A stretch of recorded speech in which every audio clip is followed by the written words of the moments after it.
आज का सवाल पूछती हैं चित्रलेखा मुंबई से कि सर क्या स्त्रियों को पीरियड्स में ध्यान करना चाहिए या कोई भी पूजा पाठ की क्रियाओं में शामिल होना चाहिए, क्योंकि स्त्रियों को शुरू से पीरियड्स के दौरान ध्यान पूजा पाठ के कामों में रोका जाता है। अगर महिलाओं को पीरियड्स के दौरान धार्मिक कार्यों में जुड़ने के लिए रोका गया है तो इसके पीछे का कारण क्या है? अब देखिए, हमारा ये समाज पुरुषों द्वारा निर्मित किया गया है और जब किसी समाज का निर्माण पुरुषों द्वारा किया जाएगा तो ऐसे में सभी नियम कानून सब पुरुषों का ही फेवर करेंगे। अरे भाई, सीधी सी बात है, आप अपने घर पर ही ले लो।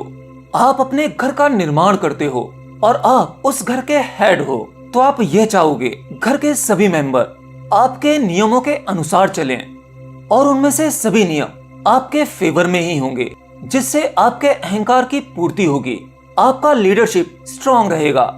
ठीक उसी प्रकार से इस समाज का निर्माण भी पुरुषों ने अपने हिसाब से किया, अपने नियम कानून बनाते हुए किया। सब कुछ तो उनके फेवर में ही है, क्योंकि शायद पुरुष कहीं ना कहीं भीतरी तल पर जानता था कि महिलाओं में कितनी शक्ति है। अगर एक महिला जाग जाती है तो वो क्या कुछ नहीं कर सकती, और शायद इसीलिए महिलाओं को शुरू से रोका गया, हर बार रोका गया, बार बार रोका गया। आज का जो समाज हम देख रहे हैं, इस समय महिलाओं को जो आजादी मिली है, जो शक्ति मिली है, वो पहले कभी समाज में नहीं थी। बस शर्त एक ही होनी चाहिए कि स्त्रियों को अपनी शक्ति का प्रयोग मानव कल्याण के कार्यों के लिए करना चाहिए। परंतु कुछ महिलाएं शक्ति का दुरुपयोग करती हैं, फैसले भावुकों के लेती हैं, क्योंकि महिलाओं में भावनाओं का समंदर होता है। एनीवे, पॉइंट पर आता हूँ। शुरू से प्रथा रही है कि जब स्त्री के मासिक धर्म शुरू हो जाता है तो वो पूजा पाठ के किसी कार्य में शामिल नहीं हो सकती। पहले तो रसोई घर में जाना भी वर्जित होता था, दूध दही जैसी चीजों को हाथ भी नहीं लगा सकती थी और ना ही किसी भी भगवान की मूर्तियों को स्पर्श कर सकती थी। ये धारणा सदियों से चली आ रही है और सबसे कमाल की बात तो यह है कि इन सब चीजों को महिलाएं भी स्वीकार करती हैं। वो इस बारे में कभी आवाज नहीं उठाती कि आखिर ऐसा क्यों, इसके पीछे का कारण क्या है। तो चलिए, इसके पीछे का मैं आपको कारण बता देता हूँ और ये भी बताता हूँ कि ये सभी धारणाएं बिल्कुल गलत हैं, बेबुनियाद हैं। मेरी ये सभी बातों को ध्यान से सुनना और समझने की कोशिश करना, क्योंकि किसी भी समाज का निर्माण पुरुष द्वारा नहीं होता। यह केवल पुरुषों की गलतफहमी है। इस पूरे संसार का निर्माण स्त्री द्वारा किया गया है। ये इस खेल की वो खिलाड़ी है, वो मास्टरमाइंड है जो सब कुछ संचालित करती है, लेकिन कुछ भी संचालित करती मालूम नहीं पड़ती। अब देखो, जब किसी स्त्री को मासिक धर्म होता है, पीरियड्स शुरू हो जाते हैं, तो ऐसे में उस स्त्री के अंदर सूक्ष्म तल पर और भौतिक तल पर, यानी फिजिकली और मेंटली कुछ बहुत सारे परिवर्तन होते हैं, कुछ बदलाव होते हैं। स्त्री का मन चिड़चिड़ा हो जाता है, कुछ नकारात्मक हो जाता है और भौतिक तल पर उसके पेट में दर्द होना, अनकंफर्टेबल महसूस करना, ये सब कुछ घटता है। तो इस दौरान स्त्री को रोक दिया जाता था कि वो रसोई घर में प्रवेश नहीं करेगी, वो भोजन नहीं बनाएगी, क्योंकि वह अशुद्ध है, नापाक है। लेकिन यह कहना बिल्कुल गलत है। असल में जब कोई स्त्री या कोई भी भोजन को बनाता है तो यह हमारा शरीर भोजन से ही बना हुआ है, और जिस प्रकार का भोजन ये शरीर में प्रवेश करता है, उसी प्रकार का चित्त या आपका मन निर्मित होता है।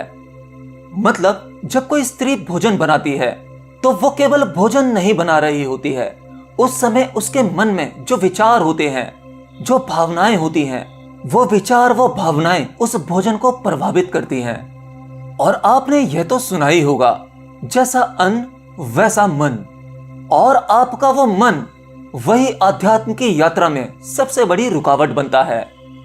मतलब आप नकारात्मक विचारों के साथ अगर भोजन तैयार करोगे तो उस भोजन को जो भी खाएगा उसके साथ वो नकारात्मक विचार, वो भावनाएं उसके भीतर प्रवेश करेंगी।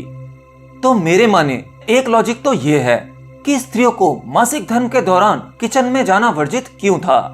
अब दूसरी बात करते हैं, पूजा पाठ या धार्मिक कार्यों की बात करते हैं। पूजा पाठ या धार्मिक कार्यों में मासिक धर्म वाली स्त्रियों को जाने की मनाही क्यों है? जिन स्त्रियों को मासिक धर्म होता है उन स्त्रियों को मना क्यों किया जाता है? देखिए, अगर आपके शरीर का कोई भी हिस्सा डिस्टर्ब होगा तो आपकी पूरी चेतना, पूरा ध्यान केवल उसी हिस्से पर रहेगा। जब आपका शरीर पूरी तरह से स्वस्थ होता है, कोई भी समस्या नहीं होती, तो क्या आपको महसूस हो पाता है कि आपका पैर भी है, पैर में उंगलियां कितनी है, अंगूठा है, घुटना है? नहीं, इन सब बातों को याद करते हुए आप नहीं रह पाते। लेकिन मान लो आपके पैर के अंगूठे में कोई चोट लग गई है, तब उस दौरान जब तक आपके पैर के अंगूठे में दर्द होगा, तब तक आपका पूरा ध्यान, आपकी चेतना वो अंगूठे को याद रखेगी। आपके चाहने न चाहने से कोई फर्क नहीं पड़ता, आपका ध्यान वहां से नहीं हटेगा। तो ठीक इसीलिए जब कोई स्त्री पीरियड से होती है, उसके शारीरिक तल पर कुछ परिवर्तन हो रहे होते हैं, वो बेचैन और चिड़चिड़ी होती है, उसके पेट में दर्द होता है, तो इसलिए जानकारों का मानना है कि ऐसे में स्त्री का ध्यान परमात्मा में लग ही नहीं पाएगा, तो उसका पूजा पाठ करना, कोई भी धार्मिक कार्य में शामिल होना वर्जित कह दिया गया। क्योंकि कोई भी मनुष्य जब अपने मानसिक तौर पर अपने मन से नेगेटिव होता है, नकारात्मक होता है, तो वह इंसान कोई भी सकारात्मक कार्य कैसे कर सकता है? क्योंकि शरीर के भीतर से मानसिक तौर पर सब कुछ नेगेटिव बह रहा होता है, नकारात्मक बह रहा होता है। क्रोध वाला मन, चिड़चिड़ा मन, ये नेगेटिव एनर्जी छोड़ता है और धार्मिक कार्य में पॉजिटिव एनर्जी की जरूरत होती है। अगर आप पॉजिटिव एनर्जी छोड़ोगे तो भरपूर मात्रा में आपको पॉजिटिव एनर्जी मिलेगी।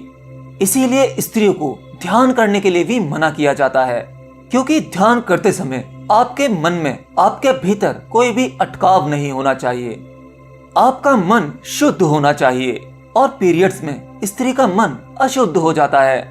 मेरे माने केवल यही कुछ वजह हैं जिनकी वजह से स्त्रियों को रोका जाता है किसी भी धार्मिक कार्य में। लेकिन पुरुषों को भी यह समझना चाहिए कि जब पुरुष किसी भी धार्मिक कार्य में शामिल होता है तो उसकी क्या गारंटी है कि उसका मन भीतर से शुद्ध है, उसे क्रोध नहीं है, उसे लोभ लालच नहीं है। परमात्मा या ध्यान के दौरान उसका मन बाजार या दुकान में नहीं है, या वो बाहर से दिखावा कर रहा है ध्यान करने का, ईश्वर की पूजा करने का।